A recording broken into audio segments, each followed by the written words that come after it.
y'all came with your questions. First date, I should have said what's wrong in the first place. I don't, cause you always taking it the wrong way. You won't listen, you're too busy playing 2K. I always been down, but you still sleep. Hey hustlers, welcome back to my channel. If this is the first time you're seeing me, then hello, my name is Jasmine, aka Jazz Hustles, and I am a 20-year-old Amazon seller who started selling in the beginning of this year, January 2023. As you guys can tell by the title, I headed over to my Instagram to make a Q&A poll so that I can answer your guys' questions. If you're not following me there, make sure to do so you won't miss out if I do a Q&A part 2. And I know you guys are also here to see who won my giveaway, and you guys will find out real soon. So without further ado, let's get to this video. So the first question, is there a free version StellarAmp to try as a beginner?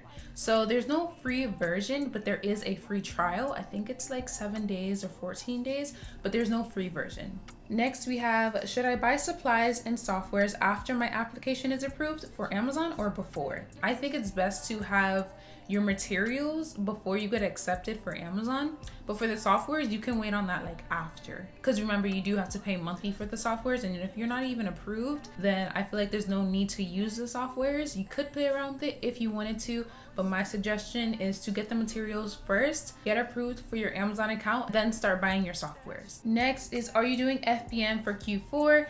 I decided to just stick with FBA. I was really thinking about it because, as you guys may know, I really only do FBA because that one time I did FBM and I lost money, but I know my mistakes. So I was thinking of doing it, and I might, but most likely 99% I'm going to be just doing FBA. Can you please do a video how to send your products to Amazon? I already have a video like that, so I'll just link it down below. Next is trying to get Ungated, but Amazon keeps on rejecting my Target invoice and pictures. Thoughts? Question mark. Keep applying even though they keep rejecting you. I got denied 3 times for my grocery application, and they approved me on my 4th try.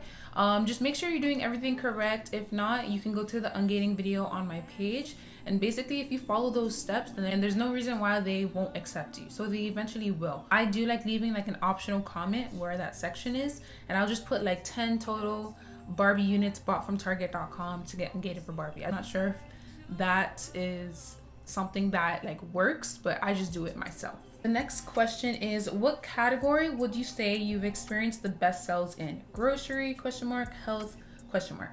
I actually think those two are really good categories that I've had sales in. I've also had good sales in beauty and personal care. So I think those 3 are the main ones: the grocery, health and household, and beauty and personal care. If I had to choose 2, it would be grocery and beauty and personal care. Next question is, do you sell all your products FBA? Yes, I do. Next question is, what are some tips on sourcing for the Q4 season? So I actually made a video on Q4 as well if you want to go there after this one, but just in short, simpler terms, little tips. I think the best thing to do when sourcing for Q4 is, let's say that you look at a seasonal product and you scan it. The monthly sales is horrible, the BSR is bad. Don't go off of that. Go off of the data from last year, because most of the time it's seasonal. So of course it's gonna be bad right now, because let's say you have like a Santa inflatable or something like that. It has only like 12 sales right now, 400K BSR. That's because Christmas hasn't been going on since last year. So look at the Keepa graph from last year and see how it did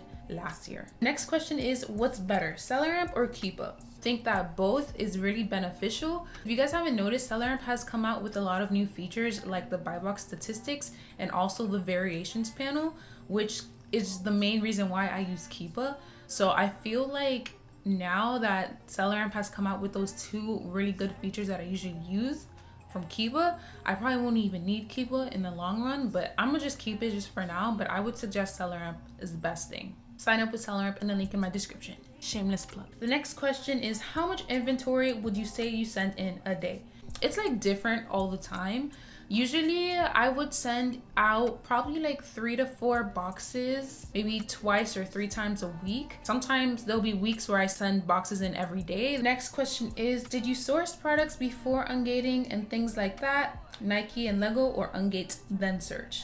So I always recommend people to get Ungated in something first, like a category or a brand, before sourcing, because once you're a new seller, you're really not going to be able to sell anything, and you're just going to waste your time. Like, You can try and source before Ungating, but it's gonna be harder to find a product that you're already able to sell. You know what I'm saying? Because you're restricted in basically everything. So I would suggest Ungating different categories and popular brands before taking your time to source. Next question is, when do you think is the last day to send boxes to Amazon in order to take advantage of Q4? Q4 starts in Halloween, so I feel like there's not a set day, but if you wanted to do the whole like sell Halloween, sell Thanksgiving, sell Christmas, then you should have your products out by August. But if you don't plan on buying any Halloween things or Thanksgiving things, then if your really main attraction is Christmas, which is mine, I'm really trying to focus on Christmas seasonal products, you should have it before Thanksgiving, so like maybe the beginning of November. Next question is, if I don't have a printer for the SKU labels, can I print on a regular printer and tape it on? You can definitely do that. You don't need a thermal label printer, but it's recommended to have a thermal label printer, but you can do that. So next question is, what does it mean when there is no buy box? Okay, so I don't know the set answer to this, but this is my personal reason why I feel like the buy box disappears sometimes. So when Amazon sees that there's a lot of sellers with uncompetitive prices, like let's say there's like a lip balm and every seller, just like let's say one lip balm,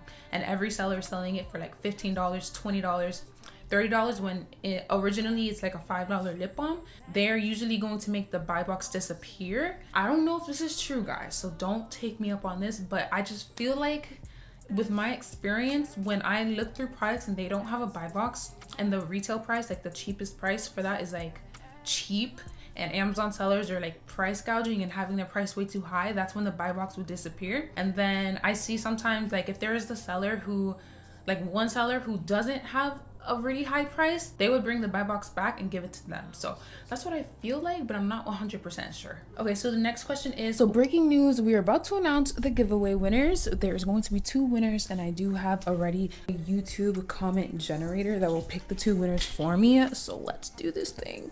Pick a winner. Here we go. Congratulations, John Bennett, aka first winner for the giveaway. Okay, now second winner. I guess I just pick a winner again. Let's go. Okay, friends and furs. Okay, so you won the giveaway. We are done and we can get back to the video because I know you guys want to know other questions that people asked me on my Instagram. If you guys did not win this giveaway, don't worry, I'm going to do more in the future. I love doing giveaways, guys. Back to the video. One of my worries is taxes. Do you have someone helping you with those? So since it is my first year selling on Amazon, I haven't had to worry about taxes for this year, but I'm gonna have to worry about it when tax season comes around next year, in the beginning of next year. They have like some type of tax report that you can get from Amazon Seller Central. I'm gonna find that out, and then of course I'm gonna show you guys how to do that. But right now I don't have any experience in dealing with taxes and Amazon selling. So I know a lot of people ask me like, how do you do your taxes and stuff? This is my first year, so I'm gonna be learning with you guys. So yeah. Okay, so next question, do you avoid the listing if Amazon is also on it, or do you have a certain requirement you follow if you do? So I would most likely want to stay away from listings that Amazon is on, because they usually win the buy box and they usually have the cheapest price. But sometimes in some different listings, you'll see that Amazon is on that listing, but there's also a lot of other sellers selling, and Amazon has it as a higher price, and you can make profit if you lower your price. In that case, I might look into that listing more. If Amazon has their price like super high and then all of the other sellers have it super low, I wouldn't mind it, but I would be cautious because you never know, Amazon can always lower their price. So it's really important to look at the Keepa graph and see what Amazon has had their price at before in the past and what they have it now, and just basically see for yourself, do you want to sell that product with you knowing that Amazon is on it and currently selling it? Check how much they have in stock, because let's say they have like $9.99 in stock, they can always lower their price to the cheapest and then you're done. Also, you want to check the buy box statistics. If it says that Amazon is getting the buy box wins 99% of the time, or anything over 50%, then I would stay away from it. But if it was like multiple sellers on a listing and Amazon only had like less than 25%, I would go for it. Next question, do you suggest having both SellerAmp and Keepa? So usually I suggest having both because there is data that you can read on Keepa that you can't read on SellerAmp, but with the new features that SellerAmp just brought out, the buy box statistics and the variations, I honestly think that Keepa is not even that needed much anymore. So if you're a new seller and you want to save money on softwares, you can go ahead and just start off with SellerAmp. You really don't need Keepa like that, but I still personally have Keepa and SellerAmp just in case. Okay, so next question. If IP alert is red on a product, would you still sell it if other sellers are on the listing as well? So sometimes the IP alert will show up on that listing, but it's not always correct. So it's a suspected IP issues with that listing. So if there's multiple sellers selling that product, what I would do is go down to the offer graph and see how much sellers were selling it in the past, how much sellers are selling it now. If there's a big decrease in sellers, then that's how you know that the brand is contacting sellers to stop selling their products. But if you see, let's say in the beginning of the month, there was 20 sellers and we're already at the end of the month and there's still like, let's say it was like 20, 25, 16, I'm fine with that. But if there was like 20 sellers in the beginning of the month and now there's only like 2 sellers to 1 seller to 3 to 2, then that's how you know. Stay away from listings that have a real decrease in sellers randomly. Next question, does Target have any profitable items, your leads? If you're talking about like the leads that I send out to people, sometimes I send Target leads, but most of the time I'll find like Walmart leads. Target is like sometimes, but I feel like I mainly look for lead products at Walmart because that's where I find all of my products. But Target's like, it's whatever, it's like all right. Next question, how many hours a day do you source for products? Do you do more online or physical store? So it differs, like I said, again, I would say that I at least like to try spending at least an hour to 2 hours a day on product sourcing. Sometimes if I'm like really busy, like I'll have my days where it's just like content days and I'll just make a lot of TikTok videos, a lot of Instagram videos, a lot of YouTube videos. But on that day, I usually won't source. But I like sourcing about like 1 to 2 hours. And then the days that I plan on sourcing, like, okay, today is going to be a sourcing day. I'll probably source, like yesterday was actually my sourcing day. And I sourced like, it felt like all day, but I was also like doing emails and stuff like that. But I was on my computer like all day. I was like so drained. But I think I was sourcing for like maybe 3 to 4 hours yesterday. It really depends. Like it just depends on how I feel. So yesterday I did mainly online sourcing. Tomorrow I'm going to be going to Ross to see what I can find to resell. I would say I do 50-50 online arbitrage and retail arbitrage. It really just depends on how I feel. Like, do I feel like getting up, getting dressed to go to the store? I'd rather stay in my house with my computer. Sometimes it'll be different. Someone asked, what's the best product I need to start with as a beginner FBA? That I'm not too sure. When people ask me like, what product should I sell? That's the whole part of this business. Like you have to try and find a product to sell yourself. But I can tell you like the category that you would want to start off with.